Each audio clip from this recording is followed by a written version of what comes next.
चलें अब आपके लिए और आपके सारे फैंस के लिए एंड स्पेशली हुमा के लिए भी। जितनी हंसिए मुलाकातें हैं उनसे भी प्यारी तेरी बातें हैं, बातों में तेरी जो खो जाते हैं। आऊं ना होश में मैं कभी, बाहों में है तेरी जिंदगी। सुन मेरे हम सफर। आज मेरे म्यूज़िक सेशन में एक ऐसा सिंगर ज्वाइन कर रहा है जिसकी आवाज़ कहते हैं कि रूह तक पहुंचती है। इनकी आवाज़ में एक नशा है और इनको नशा बॉय भी कहते हैं। तो मेरे साथ अखिल सजदे, हम अखिल के बारे में वो बातें जानना चाहेंगे जो इंस्टाग्राम पे नहीं है, जो विकिपीडिया पे नहीं है। तो will try to get out things that most of the people don't know. सबसे पहले तो मैं ये जानना चाहूँगा कि ये नशा जो है इसका क्या कनेक्शन है। तो नशा बॉय एंड ये आवाज़ में नशा, सो वेयर दिस नशा कम फ्रॉम? मुझे लगता है ये लोगों का प्यार है ऑनेस्टली। जिस तरह की मेरी गायकी है और जिस तरह का मेरा लाइव परफॉर्मेंसेज होते हैं, जो एक मेरा इमोशनल कनेक्ट है लोगों के साथ, एक वाइब है लोगों के, जो मेरा कनेक्शन है बेसिकली मेरे फैंस के साथ, तो उस वजह से वो उसको एक वो नशा की तरह ही है जो कि हमेशा चढ़ता चढ़ता ही चला जा रहा है। और मेरे बैंड का नाम नशा, जैसे कि आपने बोला, मेरा पहला गाना जीवन में मुंबई शहर में लिखा था जब मैं म्यूजिशियन भी नहीं था। I was taking acting training under Barry John sir. और इनफैक्ट बैरी जॉन सर ने मुझे बोला था कि आई थिंक पहली बात ये है कि अखिल एक्टर बनने आए थे। नहीं नहीं नहीं, एक्टर बनने नहीं आए थे, मुझे पता नहीं मैं क्या करने आया था, बट वो एक थोड़ी सी एक राह वही दिखी मुझे। और मैं पहुंचा, बट आई थिंक वहाँ से ही मुझे म्यूज़िक करने की एक हिम्मत मिली और मुझे मेरे गुरुजी मिले और मैंने अपना म्यूज़िक स्टार्ट किया। तो मैंने अपना पहला गाना जो लिखा था, कंपोज किया था, वो था नशा। उसका नाम नशा था और उसी बेसिस पे मेरा पहला शो मुझे मिला। पहला कॉन्सर्ट मैंने किया पटियाला यूनिवर्सिटी में, मोहित चौहान सर के लिए ओपन किया था मैंने शो, आज से तकरीबन 12 साल 11 साल पहले। तो मुझे जो ऑर्गेनाइजर्स थे उन्होंने मेरे को स्टेज पे अनाउंस करना था, उन्होंने इनवाइट करना था, तो उनको नाम पूछना था कि बैंड का नाम क्या है। आई डिडंट नो बैंड का नाम होता क्या है, क्योंकि वो मेरा पहला शो था लाइफ का। तो मुझे लगा वो नशा मेरे मुंह से स्पॉन्टेनियसली निकल गया, तो दे अनाउंस मी एज नशा ओनली। और तब से मेरे बैंड का नाम नशा पड़ गया और पीपल नाउ कॉल मी नशा बॉय। आई थिंक वो मेरे खून में आ चुका, लोग मुझे अखिल कम और नशा बॉय ज़्यादा बुलाते हैं। अखिल के बारे में अगली बात यह है कि इनकी एक एक्ट्रेस इनकी एक क्लासमेट थी और उनका इनके करियर में बहुत इंपॉर्टेंट हाथ है। तो मैं खुलासा करना चाहूँ, अखिल खुद ही उस एक्ट्रेस के बारे में बताया जो इनकी क्लासमेट थी और इनकी लाइफ में, करियर में उनका बहुत बड़ा हाथ है। तो अखिल इस बात का खुलासा करें, कौन थी वो एक्ट्रेस जो आपके साथ बचपन में पढ़ा करती थी और उसके बाद आपको मुंबई भी लाने वाली वही थी? तो मेरी फ्रेंड रही हुमा कुरैशी और क्लास 6 से लेकर क्लास 12 तक हम लोग साथ पढ़े। डिफरेंस इतना था कि वो इंग्लिश में बहुत अच्छी थी और मुझे इंग्लिश इतनी ज़्यादा समझ आती नहीं थी और मैं हिंदी में अच्छा था। तो हम जब क्लास 12 तक पहुँचे, 11th में वो भी अपने एक हाउस कैप्टन थी, मैं स्पोर्ट्स कैप्टन था। 12th में I was the head boy of the school और हुमा कुरैशी हेड गर्ल थी। तो मेरा उसके साथ एक पैरेलल एक रिश्ता चलता रहा। बहुत अच्छे दोस्त थे, कभी भी कुछ इंग्लिश में प्रिंसिपल को कुछ लिखवाना हो तो मैं उसकी मदद लेता था और हिंदी में जब उसको ज़रूरत होती थी तो वो मेरी मदद लेती। तो ऐसा था रिलेशन। और क्योंकि आर्टिस्ट हैं दोनों, वो एक एक्ट्रेस हैं, then she shifted to Mumbai और मैं दिल्ली में ही रहा। मैं अपना कॉन्सर्ट लाइफ शुरू करी, मैंने ट्रैवल करना शुरू करा, but she shifted to Mumbai. और हम सफ़र जो गाना था मेरा बॉलीवुड डेब्यू, सुन मेरे हम सफ़र, तो मैंने वो गाना लिखा था सुन मेरे हम सफ़र, और मैंने हुमा को फ़ोन करके सुनाया था। और 3-4 दिन बाद ही आई थिंक ईद थी, ईद का लंच हुमा ने रखा हुआ था अपने घर पे और उसने मुझे भी इनवाइट किया और मैं उस दिन बॉम्बे में ही था। I was in this city. तो मैं आया दोपहर को और there were lot of Bollywood people, Bollywood के भी काफ़ी लोग थे, इनफैक्ट एक्टर्स भी थे। और Amit Trivedi sir was also there, Shashank Khaitan जो डायरेक्टर हैं हमटी शर्मा और बद्रीनाथ की दुल्हनिया के, वो भी वहीं थे। और सब लोग गा रहे थे और कोई मुझे ऐसा जानता नहीं था वहाँ पर। एंड आई बीइंग अ शाय गाय, मैं थोड़ा अलग से था। And then Huma invited me and she said कि I make you introduce a real musician. और फिर मैंने गाना शुरू करा और उसके बाद वो कहते हैं ना, फिर वो लोगों की तालियां और वो सब, जो सबका रुझाव मेरी तरफ हो गया। एंड देन हुमा सडनली, वो शायद वो लक्ष्मी बैठी हुई थी उसकी ज़ुबान पर, हुमा ने मुझे बोला अखिल, क्योंकि नॉर्मली आप अनरिलीज गाना ऐसी पार्टियों में नहीं गाते हैं किसी ऐसे लोगों के सामने ज़्यादा, specially Mumbai city like Mumbai जहाँ पर ये काम ही यहीं पर है। तो हुमा ने मुझे बोला कि मैं वो गाना गाऊं और मैंने वो गाना गाया।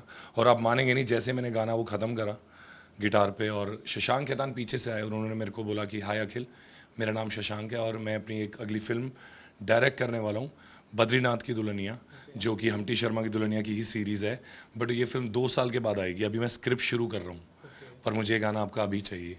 सुन मेरे हम सफर। आई थिंक वो मुझे बहुत जेन्युइन लगे, वो मुझे बहुत ऑनेस्ट लगे, और उन्होंने उस हुमा के घर पे उस पार्टी पे ही मेरा गाना हम सफ़र ले लिया था। देन नेक्स्ट 2 days ही कॉल्ड मी कि Varun Dhawan and Alia are mad about the song. इतनी हंसी ये मुलाकातें हैं। तो शायद वो डेस्टिनी थी, और इस तरह ही वो गाना वहाँ तक पहुँचा, और उन्होंने प्रॉमिस किया कि जब भी ये गाना आएगा, Alia said that she wants to do a female version. She was so much in love with the song. सुन मेरे हम सफर। तो शुरुआत एक वो हुमा को सुनाने से भी थी। अगर मैं हुमा को सुनाता नहीं वो गाना, हुमा मुझे उस पार्टी में कहती नहीं कि वो गाना गा दे, तो शायद मैं बॉलीवुड नहीं करता। साथ छोड़ूंगा ना तेरे पीछे आऊंगा, वो छीन लूंगा या खुदा से मांग लाऊंगा, तेरे नाल तकदीरां लिखवाऊंगा, मैं तेरा बन जाऊंगा सजना, मैं तेरा बन जाऊंगा।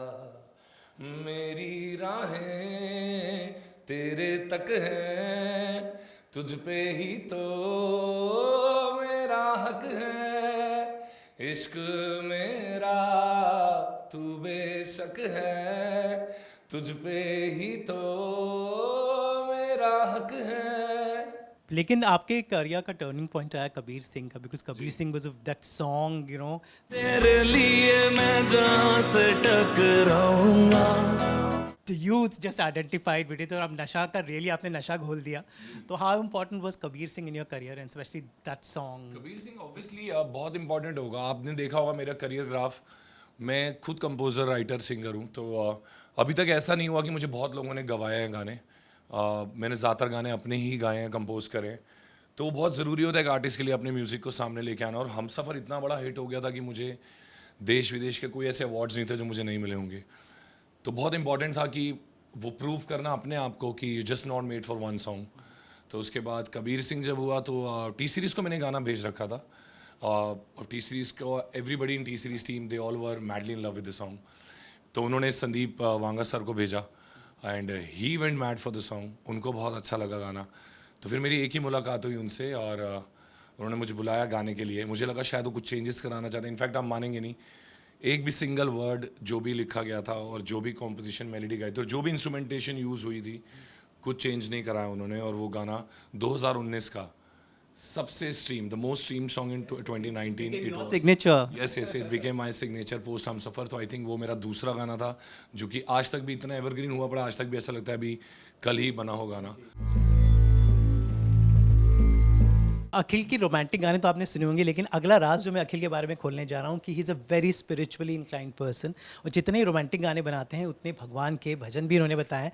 तो अखिल, मैं आपका इस साइड भी लोगों को बताना चाहता हूँ, जितने रोमांस आप करते हो लेकिन लोगों को आप आध्यात्म धर्म से भी जोड़ के रखते हो, क्योंकि आपके बहुत खूबसूरत गाने हैं जो आपने भगवान के नाम पर बनाए हैं। तो that part I want you viewers to no.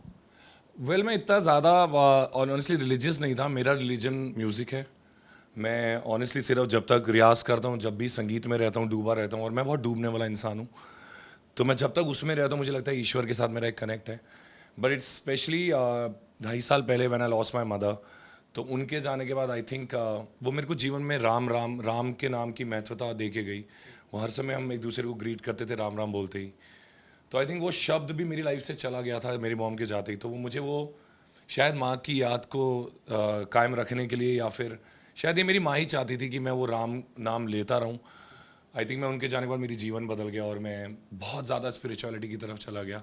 और अब आप देख सकते हैं मेरे पे, मैंने अभी ये लास्ट अपना टाटू भी करवाया हनुमान महाराज जी का, और उनके सीने में राम और शिव जी महाराज की पूजा का। तो आई थिंक मैं अपने कॉन्सर्ट्स में हर हर महादेव इतना बोलता हूँ, इतनी बार बोलता हूँ, ये सब मेरी माँ ही करा के गई हैं। तो मुझे लगा कि मुझे इस जॉनरा में भी करना चाहिए, और ये मेरे को जो भी मेरे को टैलेंट, जो भी कैपेबिलिटीज़ मेरे अंदर हैं, मुझे उसका उपयोग आध्यात्मिक उस तरफ भी करना चाहिए। और मैंने राम भजन लिखा, और अभी अपने यूट्यूब चैनल पर भी करा।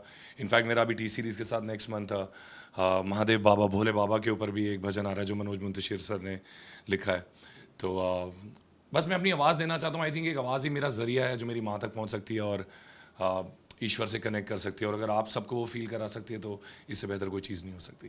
छुपके से आके तूने दिल में समा के तू बात मैं आपको बताऊंगा, he is happily married.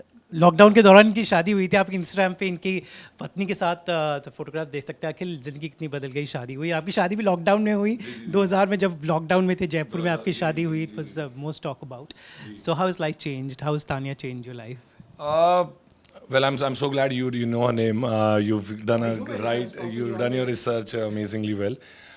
So Tanya की story भी बहुत amazing story है. So actually it's like a filmy story. She is 10 years younger to me. We have an age gap of 10 years, and उन्होंने मुझे पहली बार कॉन्सर्ट में ही देखा था. She was my fan. और उन्होंने जिस दिन मुझे पहली बार देखा था, उन्होंने अपनी मदर के साथ आई थी वो. उन्होंने बोला कि मॉम गो टेल हिम कि जब मैं बड़ी होंगी मेरा सपना है कि मैं इससे शादी करूँगी. एंड उनकी मदर आई मेरे पास. उन्होंने मुझे कॉन्सर्ट के बाद मेरी तारीफ़ करी और मुझे बोला कि मेरी बेटी वहाँ दूर बैठी हुई है और 16 साल की है अभी, पर उसने बोला जब वो बड़ी होगी तो वो आपसे शादी करना चाहेगी. और मुझे लगा कोई एक रैंडम मजाक है, जोक, या उस समय आप चीज़ को इतना सीरियस नहीं लेते. और अल्टीमेटली आप देखिए उसने किस इंटेंसिटी के साथ वो ड्रीम किया होगा कि then she became my closest friend, she became one of my best friends. और उसके बाद मेरी शादी हुई उन्हीं से ही. और आई थिंक अब उसकी ज़िंदगी सिर्फ मेरे सपनों के लिए है और वो जीती है. वो उसको बहुत इंपॉर्टेंट होता है कि आर्टिस्ट के साथ निभाना एक बहुत मुश्किल काम भी होता है ऑनेस्टली, बिकॉज हम लोग थोड़े से पगले तो होते ही हैं, थोड़े नॉर्मल नहीं होते हैं. तो आई थिंक वो रहना निभाना हर किसी की बात इजी नहीं है. तो all kudos to and all thanks to Tanya that she change my life for the best only. और वो मेरे म्यूज़िक को भी वो अपना म्यूज़िक ही मानती है. इनफैक्ट आप मानेंगे नहीं, वो मेरी कॉम्पोजिशन जब मैं कंपोज कर रहा हूँ, जब मैं लिख भी रहा हूँ, उसके इनपुट्स बहुत होते हैं और उसको म्यूज़िक की कोई ऐसा नॉलेज नहीं थी. वो मेरे को बता सकती है कि आपको ऐसा ये वर्ड की जगह ये वर्ड लिखना चाहिए या इस जोन के गाना लिखना चाहिए. मतलब वो मेरी बहुत हेल्प करती है. So I think she definitely has change my life and it was godly sent. Delhi में पले बड़े हैं और मोस्टली दिल्ली में रहते हैं. मैं कहूँगा पैन इंडियन सिंगर है, जहाँ म्यूजिक इनको ले जाता है. मुंबई कर्म भूमि है. बहुत करते हैं मैं दिल्ली में पला बड़ा हूँ. मुंबई में हर महीने आता हूँ यहाँ पर अपने काम के लिए, पर बहुत सीक्रेट तरीके से आता हूँ. मतलब मैं यहाँ पर आके रिलैक्स नहीं करता, मैं आके यहाँ पर पार्टीज़ नहीं करता या ऐसे घुलता मिलता नहीं. मैं आके अपना जो मेरे काम के लोग हैं, जिनसे मुझे काम है, जिनसे मुझे मिलना है, मैं उनसे मिलता हूँ और घर जाके सुकून से अपना संगीत बनाता हूँ अपने स्टूडियो में. और हम ट्रैवल इतना करते हैं इसलिए ऐसा लगता है हम लोग वो नोमैड्स की तरह, आदि मानव की तरह हैं कि हम एक जगह पे रुकते ही नहीं हैं. और महीने में आई थिंक हमें 10-15 दिन तो ट्रैवल करना होता है. बट घर मैंने वो दिल्ली ही बना रखा है कि मैं रहता वहीं पर हूँ. Specially after losing my mother, तो it's very important for me to take care of my father and the family and still work and do my best in life. तो वो थोड़ा मेरा है ऐसा कि छोटा हूँ मैं घर में, परिवार में सबसे, पर मुझे परिवार का ख्याल रखने की जिम्मेदारी मुझे दी है ईश्वर ने. तो मैं इसलिए काम के प्रति सिर्फ मुंबई आता हूँ और चुपचाप चला जाता हूँ और अपना काम कर लेता हूँ. उम्मीद है हमने आपको ऐसी बातें व्यूअर्स को बताई होंगी जो शायद वो लोग इंटरनेट पर नहीं ढूंढ पाते होंगे. तो उम्मीद करते हैं आपका भी पाते होंगे. आपने उसका एक अलग एंगल भी पकड़ रखा है, तो बहुत अच्छा लगा आपसे बात करके. Thank you so much. Thank you so much. Thank you.